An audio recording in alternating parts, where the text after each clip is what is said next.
The plot, where? Where did the plot go? I literally lost days and hours of my life. This is probably one of the most exciting and controversial videos I have ever made. Today, we are officially going to go over my favorite and my least favorite books from each month so far of 2025. Yes, I am fully aware it's not the end of the year yet, but I have to tell you, I have read some of the best books of my entire life in 2024, and I cannot wait any longer to share them with you. I've also read some of the worst books of my entire life in 2025. I'm just quite ready to tell you about them. I'm ready to spill the tea, and to be honest, literally if I read something better than what I have already read so far in 2025 in November and December, I might literally just pass away, cease to exist, like blow away on the wind. I don't know how it can get better than where it is right now. So it is time, it is early. Get ready to get mad and get out your TBRs because you're absolutely going to want to add the best ones to your TBRs, and you're welcome for the best of the best. All right, so just looking at the books so far, can you tell what any of them are? Any spoilers? Do you know what they're gonna be? Some of the sprayed edges might give them away. So we officially started out January of 2025 with my first God tier book of 2025. It was literally one of the best things I've ever read. I recommend it to everyone, and everyone who reads it comes back and says, thank you so much for absolutely destroying and changing my life with this book recommendation. It's going to be Feathers So Vicious and Shadows So Cruel, the complete Court of Ravens duology. It is a completed 2-book series. That's it. And this, number one, is one of the spiciest things that I have read so far in 2025. I know that that intrigues a lot of people. However, it's also one of the deepest, like most immaculate plots that I have read in 2025. Like, it's absolutely a masterpiece. It is dark, it is unhinged, it is disturbing, it is absolutely true, top, best of the best enemies to lovers. You will not find enemies to lovers better than the Court of Ravens duology, and you will also have to sit by yourself, stare at a wall, and probably cry for a few hours at the end of this duology. Like, it will destroy you. I'm warning you right now, but I know that we are kindred, dark and unhinged spirits, and I know that if you're anything like me, you like to be absolutely destroyed in your books, but Court of Ravens, top tier spice. Like, it was unhinged. My jaw was on the floor probably for the majority of book one. I was literally like, oh, this is what enemies to lovers is supposed to be. I absolutely hate this guy, but also, why am I so attracted to him? Like, what is wrong with me? I'm gonna tell you, nothing is wrong with you. You just have excellent taste in enemies to lovers romantasy books. So Court of Ravens absolutely needs to be on your TBR. It's like best of the best. We started out 2025 with one of the best books, but I am here to tell you, literally it gets better as we go on through the rest of the months. But we do have to take it down a notch and talk about the worst book of January. Now, the silver lining for January is there is a least favorite book, but I still liked it. I still rated it about a 3.5, but it was just not the best of the best. However, January was such a good month overall that there wasn't like a horrible book on the list. The least favorite book of January was Flawless by Elsie Silver. Now, I love Elsie Silver. You might be thinking like, oh, well, that's because it's contemporary romance. Of course you don't like it as much. Most of the rest of the Chestnut Spring series I absolutely loved and would rate them like they were more rated like the 4-star range, but I felt like Flawless like kind of let me down based on what I was expecting. I just didn't feel as connected with the romance. I kind of didn't understand why they liked each other. Like, of course, Rhett Eaton is like a super hot bull rider. Like, I was absolutely obsessed with him. But honestly, that's kind of all he was. I was really expecting him to like blow me away. I was expecting to be obsessed. And I usually in Elsie Silver books, like, I feel a little bit more. She's kind of deep. She'll like pull at your heartstrings. I felt like Flawless was just not super deep. It didn't really make me feel anything emotional. Like, it was a fun palate cleanser read that I enjoyed overall. But I'm just used to Elsie Silver giving me a little bit more of like a feeling. And I just, honestly, with this one, I was confused. I was just like, why are these two together? They're kind of just random people. Like, I don't really understand the attraction to each other. And then Rhett is just a little bit cardboard. He's a little, he's like, not vanilla, but he's just a little bit basic for me. Like, there was just nothing special about him. Like, that's it. All right, moving on to February. This one is going to be a Why Choose romance. So it's also a little extra spicy, and it's a completed series. Now, Psycho Shifters is surprising to me as the best book of February because I went into it truly honestly thinking it was going to be like a 2 to 2.5 star read, and you're like, well, why didn't you read it then? Well, everybody yelled at me for the entirety of 2024 that I needed to read Psycho Shifters and Shifter Academy, the accompanying series, and I was like, okay, I don't like being told what to do. Like, I always think I know everything, and I'm like, I'm gonna pick out my books.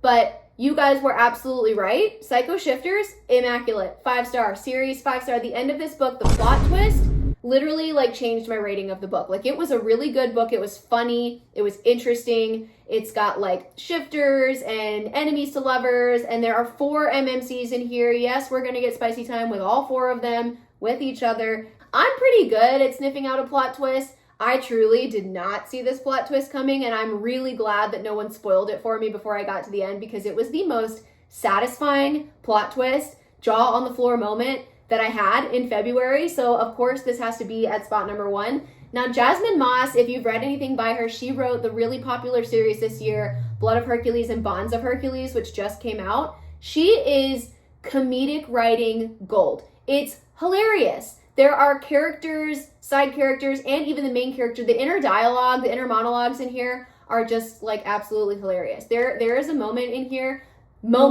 in here that literally had me laughing out loud. I had to stop what I was doing and I had to leave the room, control myself. It's hilarious. It's super spicy.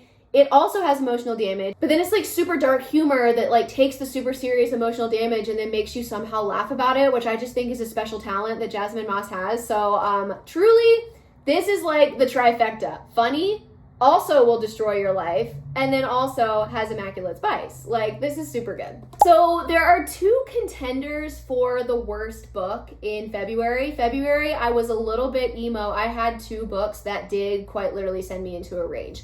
Number 1 was Onyx Storm. I feel like Onyx Storm was one of my biggest disappointments of 2025. I feel like the plot, where did the plot go? The romance, where did the romance go? Now, I did hear something a little bit promising from the Rebecca Yarros interview at RomanticyCon, which was that Xaden is going to enter his villain era in book 4, and I'm sitting here like, finally. That's what I've been waiting for. Now, if she can successfully deliver on that, I might change my tune about Onyx Storm. But for right now, Xaden is my least favorite part of the entire series. I do not like that man. I feel like him and we would be like legitimate rivals. I think he would annoy me IRL. Like, I don't care how attractive you are. I don't care if you've got the V in your waist or whatever. I don't care. If you're annoying, you're annoying. He's annoying. Violet's annoying. I really thought the series was going to turn around with Iron Flame because I really liked it. And then it just went like with Onyx Storm. I don't know. I feel like I've talked enough about why I didn't like Onyx Storm. So if you're new here, feel free to go back and find it somewhere else, because literally I am not allowed to talk about it anymore without people complaining that I never stopped talking about it. And I'm like, it's a book that I read that I was excited for, that I was disappointed in. I'm gonna talk about my reading experiences.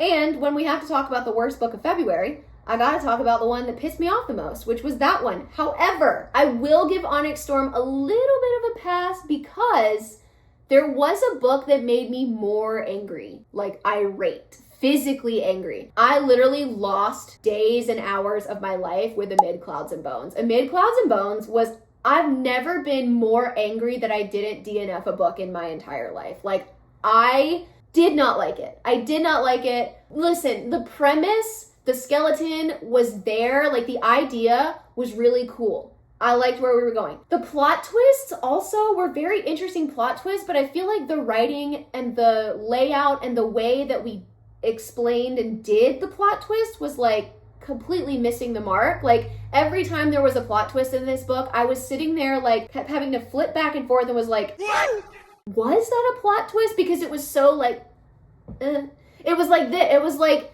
she wouldn't commit to the plot twist. Like, it would happen and it would have been really good and shocking, but you literally, like, as the reader, I was like unsure if we were doing what I thought we were doing. And I was so confused trying to figure out literally what was happening that it was distracting. And then the way that there's like 3 or 4 different plot twists in here, but the way that the second one was introduced and revealed was so awful. It was so awful. Like, Truly, honestly, you might want to pick this one up just to experience the anger. Now, moving on to March, I got to read this masterpiece. The favorite book of March was On Wings of Blood by Briar Boleyn. Now, when this was introduced to me, I heard about what it was kind of generally going to be: vampires, dragon riders, dark academia, and that's like a trifecta for me. I was like checking every single box. I was skeptical. I was worried. I was like, I don't know. Is it overhyped? Is it gonna be overhyped? Because I hadn't heard anybody talk about it. And I was just like, okay, I'm gonna try it out. This was like such a fun time. But our MMC, like, he is angsty. He is rude. This also has a forced marriage in it. So we literally have a magical academy for vampires. It also has dragon riders, but apparently the dragon riders and the dragons are extinct. Spoiler, they're not, because this is a dragon rider book. And then also we have an arranged forced marriage, so like immaculate forced proximity. Also, the mean girls and the villains in here are like, she wrote these people in the way that like makes you so realistically frustrated. Like, I was getting Regina George vibes. Like, I was mad, I was angsty, I was feeling all of the vibes. And this also has side characters that you'll absolutely fall in love with. And there's also a cute little fluffy like fox animal called a Fluffin. So we've got magical animals, magical school, vampires, dragon riders, like literally all of the vibes you could ever possibly be looking for. And this is a vibes read, okay? This is not Shakespeare. This is not high fantasy. If you're a snob, I wouldn't recommend this book. This is for people who like to have fun, who like spicy time, who like vampires. But this one was absolutely the best vibe of March, which was my birthday month. So like, what a good thing to read. Now, my least favorite book of March was actually, like, for me, so devastating, because it was a book that, like, unfortunately, like, everyone recommended, and I had really high hopes and high standards for the book because it's so many people's, like, favorite god tier dark romance book. I did not like this. I did not like Mindf series by Saint Abby.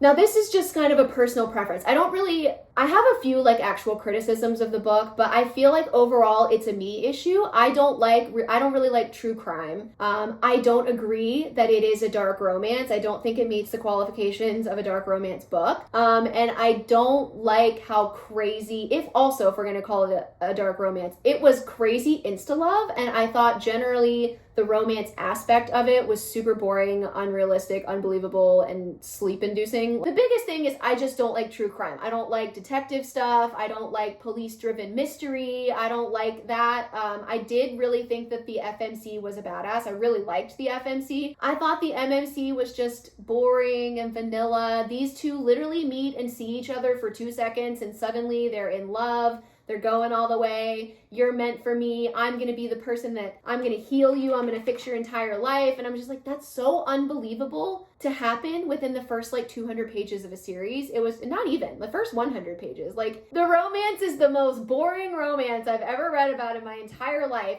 The story, to be honest, for what it was, since I personally don't like true crime and that kind of mystery type of thing, for being that genre, like, I was for a while kind of invested in the story. I was going to see it out just for the story and the background, and I was going to be like, you know, whatever, forget it. You know, the romance is not for me, but maybe I'll like the story. I got like 3 books in and was just like, I don't care. I literally don't care. I don't want to finish. I don't care how it ends. Like, I don't even want to know. I don't even want to look up spoilers to figure out how it ends. Like, I just didn't like it. And I don't think it's a bad book. I don't think people shouldn't read it. It just truly, the subject matter, the overall genre, and the themes were like not for me. I'm just not interested in anything like that. I don't really love mafia. This wasn't mafia, but like, I don't really love mafia. I don't love true crime. And I don't love insta love. Also, this I don't understand why people are calling it a dark romance. I feel like it's more of like a dark thriller, dark mystery, something like that. Like, the romance is so just like almost not even important to the story, and it's,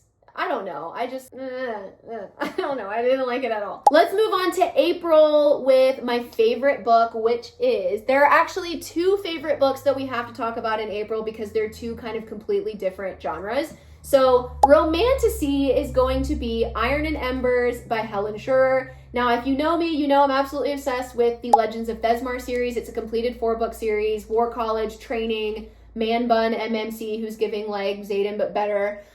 This is a sequel series. It's not, I wouldn't call it a spin-off because it's literally a sequel. Like, the same characters are in it. It does focus on different characters who were side characters, but like I would call this a sequel. It happens completely after the end of Legends of Thesmar. There are spoilers for Legends of Thesmar in this.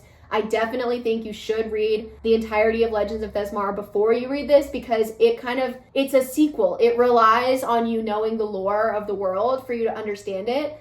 I think it's possible to read it without reading Legends of Thesmar, but I literally think your experience is not going to be the same, and I don't think it's going to be as good. However, I like this series better. This is like a completely different setting. Legends of Thesmar was more of like a war college, feminine rage, like trainer-trainee type thing, and we love that. This is kind of like a college, a school for alchemy. And the main character is older. It's not like a high school. It's not like a young people type of thing. But this is amazing. For my Legends of Thesmar girlies, you have to read the sequel series. And unfortunately, I really do think you should read Legends first. Now, the second favorite book of April, completely kind of different. It's more of high fantasy, like not historical, but it's like high fantasy. It's based on real events, even though it's not historical fantasy.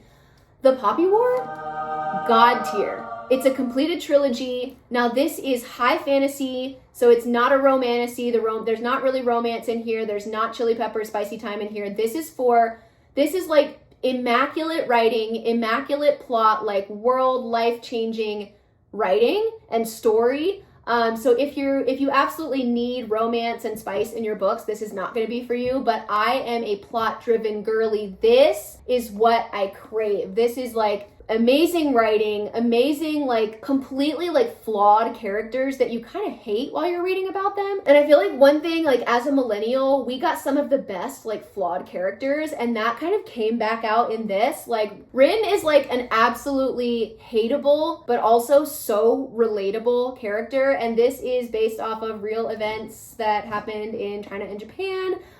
So it is absolutely heartbreaking. Definitely read the trigger warnings for this, because this is dark, this is unhinged, this is not happy. This is for the people who like emotional damage. It's not a light, fluffy, like good time fantasy. This is like a bad time. A bad time. It's a bad time book, which for some reason makes it like immaculate 5 stars for me. I love having a bad time while I read. It is quite a big leap into like dark and unhinged and disturbing, but if you're reading dark romance, if you're reading dark romantasy, you could try to jump to something like this if you want something with like absolute immaculate plot that doesn't rely on romance to make that immaculate. This is one I would recommend, but warning, not happy, not happy. Weirdly enough, my least favorite book for this same month was a book that I really thought I was gonna like because I liked the Poppy War. They're not really the same, but they kind of have a similar like vibe of like deep, dark, disturbing like message. Like there's a message behind the story, which is what's happening in the Poppy War. But Blood Over Brighthaven just completely missed the mark for me. I didn't like it. I think the reason I didn't like it is because it was a standalone, and I felt like the topics and the story and the good parts of it were so deep that like I felt like I didn't have enough time to like get immersed into it and actually care about anybody. Like my biggest thing about this book is that I truly did not care about the FMC. I didn't care about the side characters. I didn't care about anything. So ultimately, there were some jaw-dropping, emotionally devastating things that happened in this book, but I found myself not caring. I didn't care. So there were some actual like shocking, impressive things that happened at the end of this book. Blood Over Brighthaven is sort of like kind of a dystopian setting that's got, it's very messagey, which also kind of bothers me. I don't like to be hit over the head with like political messaging personally. Like I like it when it's interwoven and like you can pick up on it, you can catch it, and you're like, that's interesting. That's like a little thought nugget. But I don't like it being so obvious, like, here's what I'm trying to tell you, here are my thoughts, here are my views, like this is what's happening, this is bad, this is good. Like let it be nuanced, like let it unravel it. I just don't like it when the messaging is like the entire point of the book, I guess, if that makes sense. The end of the book is quite devastating. The end of the book, like I kind of got nauseous. Like it was really disturbing. And I really liked that. I was like, oh, we're not playing. This is what we're gonna do. I really, really, really, really loved the ending, but like it would have been a 5 or 6 star read truly if I had cared anything about the characters. Like, but I just didn't care. I was missing the care, and I really need to care about my characters. I need to care about the plot. All right, May is really interesting because May has on one end a god tier book, and on the other end, literally one of the worst books I've read this entire year. Like, not even of the month, but like one of the worst books, okay? So let's start with the best. Blood and Betrayals is quite literally one of the best things I have ever read. It is dark academia, it's fae, shifters. We've got a vampire FMC who is based off of Alice from Twilight. Her name is Alice. We have an MMC who's giving Leon Knight from Ruthless Boys of the Zodiac. Absolute, like, lovable, most amazing golden retriever book boyfriend ever. However, listen, if you're not into golden retrievers, he is not the only potential. There are two other guys in here that, like, what makes this such a great book is I don't know who our FMC is meant to end up with. I have an idea, but also, like, I was convinced this entire book that it was someone else, but I don't know how to feel. Like, I don't know how to feel. So number one, we have an FMC who's giving Leon Knight that, like, literally no matter if you're a golden retriever lover or not, you will not be able to not fall in love with this book boyfriend. Like, I love him. Like, I love him. I would fall on a sword for him. But number two, there's a stranger who's kind of like a stalker, and he follows this FMC, and he's creepy and scary, but obviously, like, very attractive. However, we don't even know what he looks like because he appears to her as, like, a shadow figure. Like, we don't know what he looks like. We have no idea what this man looks like. We don't know who he is. We don't know if he's one of the characters we've met. We don't know if he's someone completely different. But it's literally like a less crazy Zaid Meadows type of character because he's literally, like, stalking her and texting her. But he is, like, I'm enamored with the stranger, you guys. Like, I want him, like, if I had to pick from everybody I know of right now, I would want him to be endgame just because of how, like, deep and weird and creepy the romance is with them right now. But who knows? Because there's also another character in here who is sort of giving, like, a Ryder Draconis vibe. Like, he's kind of a jerk, but, like, ultimately he has her best interests at heart. He trains her at the gym, so that's where their relationship is. So they get a lot of, like, physical angst out on each other. And of course, there's going to be, like, sparks flying with that kind of thing. And I really, really did not like him at the beginning of the book, but by the end of the book, I really, really do like him. And I don't know, this has not been confirmed as, like, a why choose or reverse harem. So I don't know that she's going to get to pick multiple. I think there has been rumors that there's only one true love for her in here. So this one's, like, super refreshing because it's one of the first books I've read in a while where it's not super obvious, like, who the FMC is going to end up with, because, like, sometimes, you know how sometimes you just know, it's like, it's been really obvious lately in a lot of romantic books. Like, even if you're completely in love with the book boyfriend and you like him and he's great and everything, it is apparently, though, still obvious at the beginning of the book that he's going to be the one. And I hate that. I want to be surprised. I want to read a book where I'm shocked. I want the ACOTAR feelings where, like, you were willing to settle for Tamlin and then suddenly you got something even better. I want those kind of vibes. And this one is not really, like, it's not really a Tamlin Rhysand type of thing. It's literally a, like, who knows where we're going to go? Who knows who's going to break our hearts? Like, this is one of those things. I feel like my guess is, like, not a love triangle, but a love pentagon or something, because there's, like, and then there's also the headmaster of the school, who is another guy who has absolute potential to end up with this person, and I don't know. I don't think that this is a wide choose, so if that's the case, I'm really worried about what's going to happen to the other potentials, what's going to go on, and the biggest thing about this book is not only was it good the whole time, it's gothic, dark academia, fae, like, it's got all the immersive, like, atmospheric vibes, but the end, rude as hell. So unhinged. Like, I've never in my life wanted to pick up my phone and, like, DM an author and be like, what in the world what have you done? Because this is going to break your heart. This is going to destroy you. Good luck. This is a crazy, unhinged, sad ending. They are not afraid to break the hearts of their readers, and they have, and that is why this is a god tier book for me.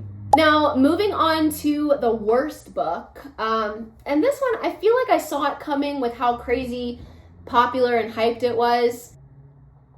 Silver Elite was truly disappointing. Silver Elite was described and marketed as spicy Divergent, and I am a millennial. I love Divergent. I love Hunger Games. Dystopian was, like, trademark millennial era. Millennials did dystopian immaculate. So this was advertised as, like, spicy dystopian. So instead of, like, spicy fantasy, It was like spicy dystopian. Now let me tell you something about a dystopian book. It has to have quite a large theme for the definition of dystopian. It has to have quite a large like political unrest like theme, and that has to be a generally large part of the plot. Now this does have a romance, like it's romance forward, it's more about the romance, but like what little dystopian was in there, like it wasn't dystopian. What it felt like to me was a romance book with a barely fleshed out like dystopian backdrop. So it's like if you took the poster for Divergent and put it behind you while you acted out a romance, it was like a LaCroix amount of dystopian. It was like a whisper, dystopian. That's what it was like. And that's not what I wanted, okay? I want my dystopian to be dystopian. I felt like the political part, the plot that revolved around that, like number one, doesn't even really make sense or kind of matter in my opinion. I was just like, there are so many plot holes. Now, to be honest, there was a really good plot twist at the end of this book that got me. Like I feel like after I read it, it was kind of an obvious plot twist, and I'm sure there are smart people out there who saw it coming, but I personally didn't see it coming, so I was a little impressed by the plot twist. And it was a vibe, like it was interesting, but I did notice like about halfway through the book, also, it was interesting, it was okay, but like I truly did not care like where it went. I found myself not caring about the characters. I really think the guy was like quite literally a copy paste of Xaden Ryerson, and I already don't like him. So I definitely don't want to read about his like subpar twin. I didn't like the FMC. I'm a little bit of a hater. Like I'm not trying to be mean. I'm just being honest. Like I'm not going to sit here and say like, oh, it was nice, but like to me it wasn't nice. I didn't like it. Like, and that's fine. I can have a personal opinion to not like a book. If this author writes something else, I might still try it out and read it. I liked where she was going. I liked the idea. And this was like her first stab at like a dystopian romance. Like, maybe I'll read another one. Maybe she'll, write something that I'm more interested in. Moving on to June, we had a book by the Twisted Sisters was released in June. So obviously, Echo Fort is the 5-star favorite book of June. Echo Fort is the second book in the Sins of the Zodiac series. It is a new series by the Twisted Sisters who wrote Zodiac Academy, and this actually takes place in the same universe as Zodiac Academy, but as of right now, there are not any crossovers, there are not any spoilers, there are some baby tiny little Easter egg references, but a lot of people ask, do you need to read Zodiac Academy to read this? You absolutely don't need to read it to understand this. It doesn't matter. This is a completely new, different story that takes place like way in the future in a devolved society. But there are some Easter eggs in here. So like if you want my true, honest, like full emotional impact recommendation, I would recommend that you read Zodiac Academy, Ruthless Boys, and Darkmoor Penitentiary first. Number one, because they're all completed series and you'll be able to finish and be done with them. And this is an incomplete series, so it makes more sense to wait to start it. And it will give you a deeper insight on the lore, on the magic system, on the world, and you will pick up the little cute emotional Easter eggs that are in here. And I just think like if you're able to pick up on Easter eggs, you should be able to like pick up what they're putting down. No, you definitely 100% do not have to do that. But my personal emotional opinion would tell you yes. But this is another series that has top tier true enemies to lovers. We actually have a book boyfriend in here, Kaiser. His power, he feeds off of fear. So he loves to torture one of our FMCs, and he literally gets stronger the more scared of him she is. So I love that for some reason, but it's actual true enemies to lovers. There are two different romances happening in here because we have two different female main characters. One of them, I really like Everest. She's a Pisces. And then we have Vesper, who is an Aquarius. This is, since this is in the same universe as Zodiac Academy, it is astrology based. The powers are based on your sun sign, and powers are elemental, like earth, water, air, and fire, stuff like that. So that is important. And I really love Everest, the Pisces in here, which is shocking to me because I don't usually like a Pisces. And I really do love our book boyfriend Kaiser, who has like, he's kind of cursed and he can't feel emotion. So there are some like laugh out loud moments where like he literally doesn't have a sense of humor, so he doesn't understand jokes. But on the flip side, like he doesn't understand what love is. He doesn't understand like what emotions are or how to feel or like why humans act the way that they act. So like that's a very interesting love interest to have, someone who literally can't feel. And it also does make the enemies to lovers much more realistic and believable, which is one of my favorite things. Okay, so my least favorite book, I can't believe that it took this long for this author to make it into one of my least favorite books, because I have a special relationship with Freida McFadden, and the way that I absolutely love some of her books and absolutely despise other ones. The Crash is quite literally one of the worst things I've ever read in my life. It was so bad, you guys. The Crash just like dumpster fire. And again, this is nothing against Freida McFadden. I will pick up and devour every single one of her books. I will continue to read them. And one of the things that really pissed me off recently was someone literally made a video about me, and they were like, I heard this person, they keep saying that they pick up Freida McFadden books and they hate every single one of them. Why would you pick up a book that you hate? Are you just trying to rage bait? Let me tell you what happens with me and Freida McFadden. So my first ever book by her was Never Lie. That's one of my favorite thriller books of all time. Love it. No notes. Amazing. Plot twist, jaw on the floor. I don't care if you saw it coming. I didn't see it coming and it changed my life. Anyway, there are about 5 of her books that I really enjoy. But she's literally like a 50-50 hit or miss, or maybe like a 60-40 hit or miss. And let me tell you what happens. What happens is I will eat up a Freida McFadden book. It is so fun. It is so fast. It has me like sat and turning pages, like losing my mind, like trying to figure out what the plot twist is going to be. What happens with Freida McFadden is when I get to the end, sometimes the plot twist is horrible. Sometimes it makes no sense. Sometimes it makes sense and it's like, yeah, but like, really? And sometimes like the worst one, other than the Crash was the worst one for this month, but The Coworker, literal worst plot twist I've ever read in my entire life. And you might be asking, well then why do you keep reading them? Because every single 100% of them are really fun until you get to the last like 10 pages. And to me, it's worth it to have fun for the 90%.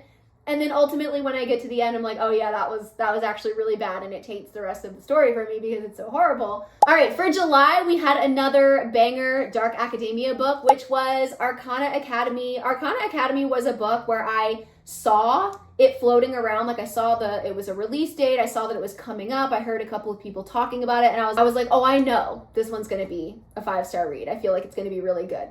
Now this one is one of the like first Dark Academia books that I've read where like, yes, we have romance, we have spice, we have like that kind of thing, but the plot is really good. Like it's actually like an elevated writing style, like it's well written. It feels a little bit more like put together, and like real like thought went into it. Not to say that like other Dark Academia books that I've said are my favorite are like poorly written. It's just that this is less of a vibes read and more of like, it is fun vibes, but it's also like good writing and like well thought out plot, a really developed magic system, like there's not plot holes. And I just feel like sometimes with the vibes read, you're like, if there's a plot hole, like I'm still having a good time. This was just like an elevated, well-written Dark Academia book. It's tarot card magic. The rivals and the characters and the enemies are all written very well. And this also has an arranged forced marriage with the headmaster of the school. So I'm completely set for this book, boyfriend. This guy was giving me like Damon Salvatore vibes. Like this guy was made for me. Number one, the way he's physically described is like top tier, exactly what I like in a man. So that was cool. Because sometimes I have to imagine a little something different because not all book boyfriends are written exactly how I physically like a man. This guy is. Meet him. He's amazing. He's exactly what I'm looking for. And then his personality also was like, I don't know, I just really, really, really liked him. And on top of that, I also liked the appearance and the personality of the FMC. Like she was described, I feel like FMCs start to run together. They all have a braid. They all have honey brown hair. They all look the same. This girl has a bob. She's got a bob. She's a badass. Like she's just generally overall in all aspects, not really described as looking like a general romantasy FMC. I really think we need more diversity in the way that our FMCs look. Like it's driving me crazy, and the way that they act. But this one was really refreshing.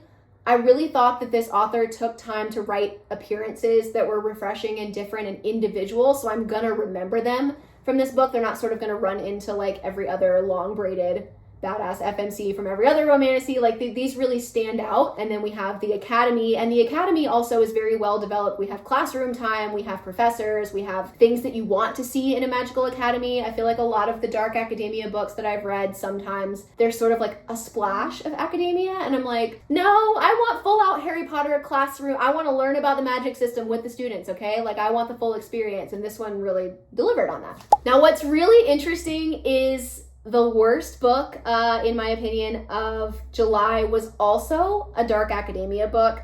But listen, it was not a dark academia book, okay? Dark Birch Academy, I had really, really, really high hopes for, simply because I like a dark academia book generally. This book, there's nothing wrong with the writing. There was not really anything wrong with the characters. It was insta-love. I didn't love that. It was kind of reluctant allies, but like obviously they're secretly obsessed with each other, and that just kind of annoys me. But it took place at a school, but we didn't have any school elements. We didn't have magical power learning. We didn't have like professor time. We didn't have anything at all. And then also the name of the book is Dark Birch Academy, but it takes place at a different academy. And then the plot of the story has nothing to do with the academy. The plot of the story is sort of more like a secret mission, trying to like kind of almost Indiana Jones feeling like a quest. It's like a quest type story. It has nothing to do with the academy, nothing to do with the school, nothing to do with anything. Like it just doesn't have magical academy vibes. If you're gonna have a book with the word academy in it, I need dark academia vibes. Otherwise, like if you like Rivals to Lovers, if you like a quest, if you like Betrayal, if you like stuff like that, like you could still read this book and really have a great time. Like there's nothing technically wrong with the book. I don't have a problem with it, but I do think the marketing is completely incorrect for it. We should call it the name of the school that it takes place at.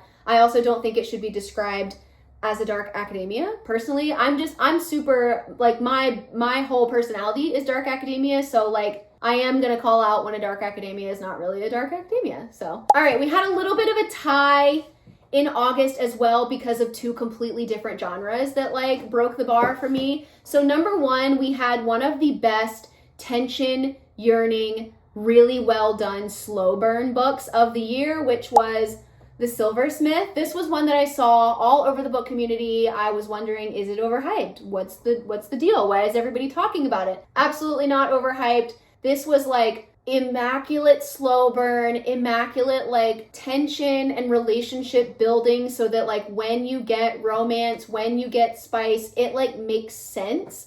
And that is what I look for in a romantasy, in a slow burn. Like I need to feel emotions for our characters. And then this one also has hidden memories and like things that are, it's not necessarily told out of order, but it's like you have an FMC in here who's like almost an unreliable narrator because she does not remember her entire life. So it's basically like she's woken up, literally doesn't even know who she is, like doesn't remember anything. And then we have an MMC in here who is the epitome of touch her and I. Like you will not look at this man wrong. You will not look at his woman wrong, or you will be in the ground. And he's just like, he doesn't do it in a cringy way. There are some plot twists at the end. There's some reveals. There's a lot of like craziness. Like this is one of those ones that like you're having a good time. You're reading a romantic book and the end just kind of blows up and you're like, what just happened? What just happened? So I cannot wait for book 2. This one is not overhyped. I definitely think you should read it, especially if you like something like Spark of the Everflame, if you like a true, actually well done, accurate slow burn, this is definitely for you. So the second absolute amazing book of August is going to be The Edge of Darkness, the entire trilogy. The first book is Insatiable, then we have Voracious, then we have Restitution. This is dark romance, so that's why I'm going to include 2 amazing 5-star reads for you. But this is completely different. This is not romantasy, this is dark romance, and this is like, you will need to send me your therapy bill, or the author, your therapy bill for this one. This is trauma, this is healing, this is super dark, super disturbing. Absolutely read the trigger warnings in this, but like this I feel like is the only dark romance that I've read that has like really good romance. Like the romance is so interesting. It's like lovers to enemies to lovers potentially maybe. But the plot, amazing, like deep and emotional, and the author will absolutely like emotionally devastate and manipulate you. Like, you will feel everything, but then there's also like comedic, dark, humorous moments in here where it's like something completely horrific has happened, and then the next moment you're like laughing, and it's like a surreal, like out-of-body experience. Like, what is going on? Why do I feel this way? You probably won't read a dark romance better than this, unfortunately. So now I don't know what to do. All right, the worst book, weirdly enough, was also a dark academia book. I did not like Neverthorn. I didn't like Neverthorn.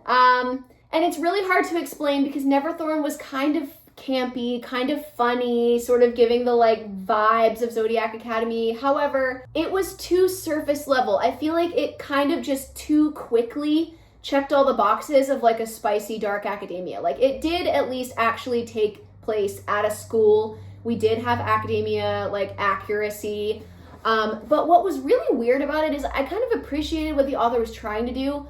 All of the characters were older. Like, our FMC was in her 30s. And it's sort of a thing where, like, she went to this academy, and then she hasn't been at the academy for like 10 years, and now suddenly she's going back. But I feel like there's a little bit of a plot hole because it doesn't really make sense that all of these people are going back and they're all older. It's just kind of weird. Like, it does make sense, but I didn't like the explanation behind it. Like, I don't know if that makes sense. I was just like, I don't like that. So it was kind of weird. And even though the characters are in their 30s, they honestly, they don't act like it. They act like 18-year-olds. Like, this main character does not act like she's in her 30s. She does not. So, like, if you're going to make characters in their 30s, I do think it needs to be believable, which unfortunately this was not. So that's unfortunate. But this one was just kind of a miss for me. It wasn't a terrible book. I don't think there's anything wrong with it, but I did DNF it. I didn't even finish it. I could not be bothered to get to the end of this book. There is a funny little raccoon side character, which I did really like, but even that was not enough to, like, keep me invested. Now, moving on to September, good news. In September, I'm not even going to give you a worst, but there are 2 books that I literally could not pick between. Number 1, we knew Eldritch was going to be a 5-star read. I absolutely knew it. Anathema was one of the best things I've ever read. It was my favorite book probably of the entirety of 2024. So we absolutely knew that Eldritch was going to be a 5-star, and this like literally exceeded all expectations. Completely blew me away, and the ending absolutely ripped my heart out, which we know that is what makes a 5-star series, 5-star book for me. This is book 2. Apparently there's a little bit of confusion. This is going to be a trilogy. Eldritch is not the end of the series. It's not a duology. I feel like a lot of people were like, what do you mean Eldritch isn't the last book in the series? It's a trilogy. It is definitely going to be a trilogy, so there's going to be a whole nother book, but this is literally a masterpiece. This is definitely one of like the top 5 books that I've read in the entirety of 2025. Now, the second book that is tied for like one of the best things, number 1, like September was a banger month. It was crazy. So this is tied also probably for like top favorite books of the entire year. If you haven't read The Ascended, now listen, romance, top tier romance, believable, emotional, slow burn, like amazing. Plot, 6 out of 5. Plot is amazing. This has games and trials, and they're actual like good, high stakes, involved, like well written, well thought out games and trials. And this one is different. Like, our FMC has like celestial star powers. We also have her brother that we get a POV for, and his power, literally, he just obliterates things. Like, he looks at them and they just explode. Like, he at the atomic level just like destroys gods. He's actually crazy scary. And then our love interest in here is a necromancer. Literally, I love every part of everything I just said. And this is just like plot 10 out of 10, romance 10 out of 10, atmosphere, world building, characters 10 out of 10. Like, I love everyone. Like, it's so good. There is a little bit of discourse on whether or not you should read Riftborn and Duskbound before this. They are a separate series. However, there is a crossover at the end of this book that's big if you've read Riftborn and Duskbound. Now, I'm going to tell you this. I did not read either one of those before I read this. I'm now going to go back and retroactively read it. Potentially my opinion will change after I read it and see what said crossover was. But this is a 5-star book without reading them. The way that the authors describe it, they also literally say you can do either or. You can read this first, you can read only this, you can never touch Riftborn and Duskbound, whatever. Or you can read them first. Literally amazing. One of the best, I think this is going to be in my top 3 books of 2025. I can't wait. It's going to be excruciating to do my top 10 ranking. I think I'm going to cry while I have to do it because I have read way too many good books this year and I'm actually terrified. I'm terrified to see what I'm going to read in November. Currently I'm reading Hollow by the Twisted Sisters. So I fear clearly that's a book by the Twisted Sisters and it's so good, you guys. It's going to also be in the top 3. What do I do? Like, 2025 was a magical year for books. I did read some books that I hated, but I really feel like the level of good that the good books were completely like overwrites any of the bad experiences that I had. So let me know what you think of my opinions. If you loved any of my worst books of the month, which ones were they? Let me know. If you hated any of my best books, let me know. Like, I always want to know differing opinions. I'm not going to be offended. Don't directly insult me, but feel free to disagree with anything I said in this video. I feel like that's the whole point. That's the diversity of reading. That's what makes it fun. We can't all like the same things, but if you disagree, I would love to hear your thoughts. If you agree, I would love to hear your thoughts. Let me know which one you're more excited for, the book boyfriend ranking or the top 10 book ranking. And then I'm also gonna do my top 10 absolute least favorite to absolute most favorite. That one's always really fun. That one usually pisses people off. So, but what was your absolute least favorite book so far of 2025? And what was your absolute favorite book of 2025 so far? And let me know what thoughts you have, and I will see you next time. That's all I have to say. I've been talking for like 2 straight hours. I don't even have a voice anymore. But that's just how good 2025 has been so far. And I had to tell you, I had to share all of the masterpiece books with you.